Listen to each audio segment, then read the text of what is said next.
September నెల మాసఫలాల్లో భాగంగా మరి 12వదండి చివరిది మీనరాశి అండి. దీనికి పూర్వభద్ర 4వ పాదము, ఒకటే పాదం, 4వ పాదం, ఉత్తరాభాద్ర 1, 2, 3, 4, రేవతి 1, 2, 3, 4, 27 నక్షత్రాలు పూర్తయినాయి. ఇక్కడ 9 వచ్చినాయండి. ఇది చివరిది మీన రాశి అండి. ఈ సెప్టెంబర్ నెల ఈ రాశి వాళ్ళకి మిశ్రమ ఫలితాలు ఇస్తుంది. చెప్పాను కదండి, గతంలో కూడా వచ్చింది ఒక రాశికి, కుంభరాశికి అనుకుంటా. వాళ్ళు అంతే. మిశ్రమ ఫలితాలు అంటే ఏంటి? ఇవాళ బాగుంటే రేపు బాగుండదు, ఇవాళ ఆనందంగా ఉంటే రేపు మళ్ళీ విచారం.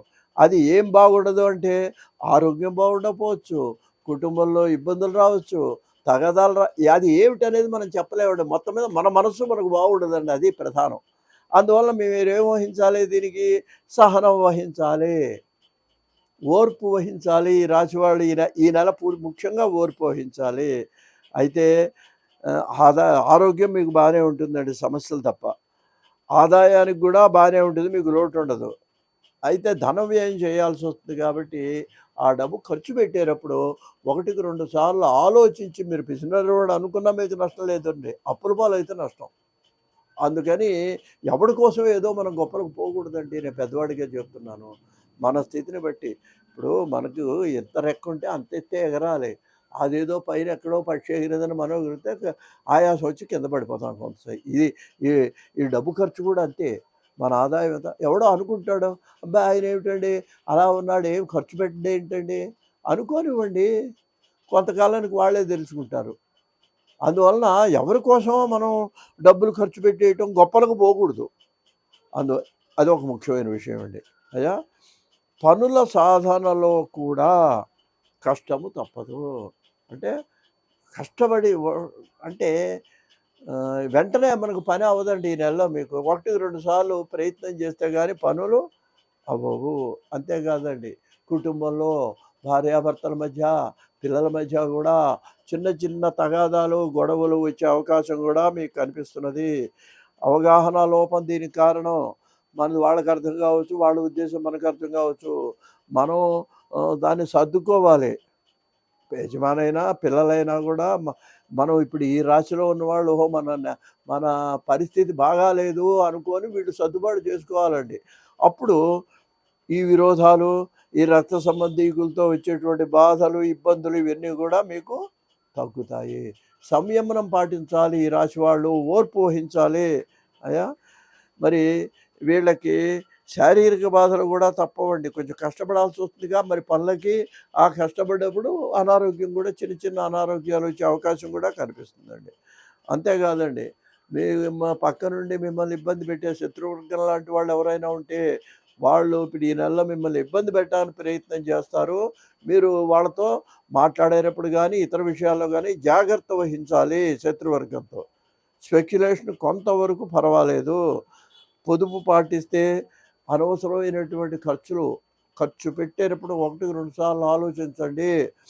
అనవసరమైన ఖర్చులు మానుకుంటే మీరు ఆర్థికంగా ఈ నెలలో నిలదొక్కుకోగలుగుతారు. అంటే అప్పులు చేయకుండా మీకు ఉన్న పరిస్థితిలో మీరు ప్రశాంతంగా గడుపుకోగలుగుతారు ఈ నెలలో.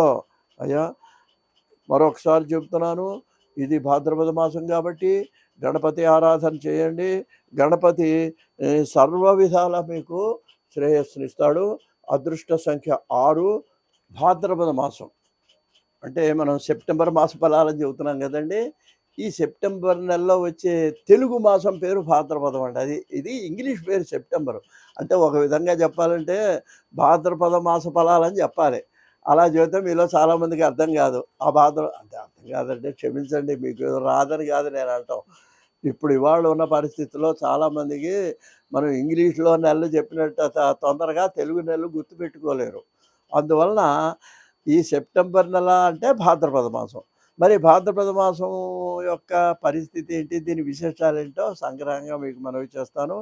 అసలు ప్రతి నెల కూడా రావడానికి కారణం ఏంటి? మన తెలుగు నెలలంతా జ్యోతిష్యం సిస్టమేటిక్ అండి.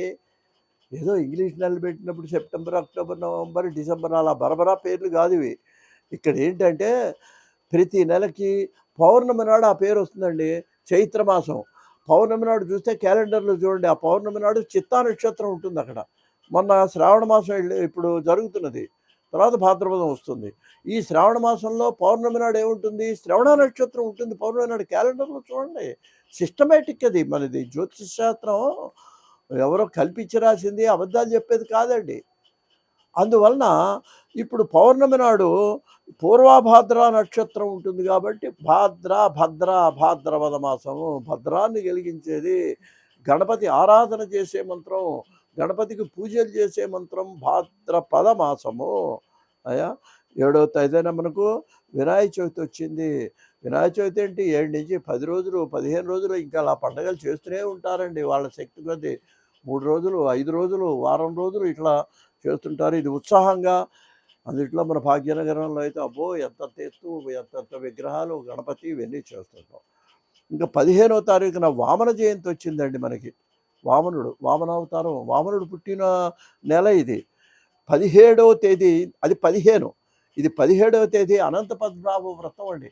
కొన్ని కుటుంబాల్లో ప్రత్యేకంగా ఈ వ్రతం వంశపారంపర్యంగా, అంటే వాళ్ళు మరి ఆ తోరం కట్టుకుంటారండి, వ్రతం చేసుకుంటారు. ఆ తోరాలు మళ్ళీ వాళ్ళ కోడలకి కొడుకులకి ఇస్తారు. వీళ్ళు తీసుకెళ్ళి ఆ అనంత పద్మనాభ స్వామి దగ్గరికి వెళ్ళి ఆ గుళ్ళో దీన్ని ఆ తోరాల చివరన అందజేస్తారనమాట ఎక్కువైపోతే. ఆ విధంగా ఇది అనంత పద్మనాభ వ్రతం చేసుకుంటే అది ఈ నెలలోనే వచ్చేసిందండి. ఇంక అన్నిటికంటే ముఖ్యమైనది మహాళయ పక్షాలని చివరి 15 రోజులు ఉన్నాయండి. ఏమిటిదంటే పితృదేవత ఆరాధన అండి.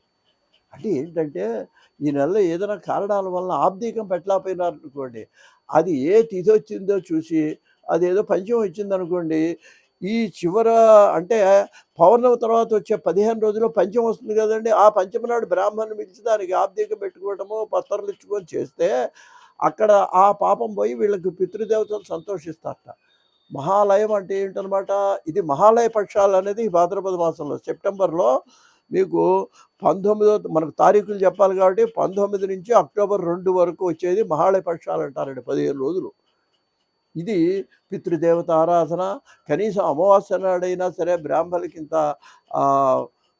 మీకు ఇంట్లో భోజనం పెట్టేవాళ్ళు ఇంట్లో భోజనం పెట్టుకోండి, లేని వాళ్ళు దానం కొంచెం ఏదో బియ్యం కూరలు అవి ఇచ్చినట్లయితే దీనివలన ఈ మహాలయంలో పితృదేవతలు చాలా సంతోషపడతారు. మనం ఏం చేసినా వేసమెత్తు దానం చేసినా కూడా సంతోషపడతారండి. పితృదేవతలు సంతోషపడేదాన్ని మహాళయ పక్షాలు అంటారు.